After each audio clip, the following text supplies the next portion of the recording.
भाई शीघ्र आसंतु गारे बहुत सारा मूसा पसचंदी आ गां को नष्ट करचंदी। एई मूसा मानकर एते साहस आबे मूसा माने एठू पळेई जाओ नहले सबको एठी माटी रे पोती देबी।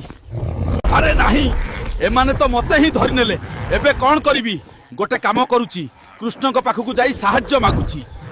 प्रभु कृष्ण मो गां को बंचांतु एही मूसा माने सबु नष्ट करि देउछंती दया करी सहाय्य करंतु। पुओ हल्को एइने मोर बंशी एहार स्वर सुनी सबु मूसा तो सांगरे चलिबे।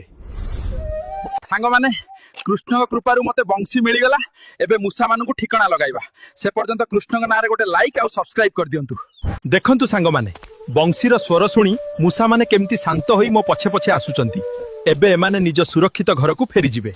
आज पुणी हल्का आम गाँव विपद दूर कर देइछि। गोटे लाइक आ सब्सक्राइब तो बनिबा दरकार।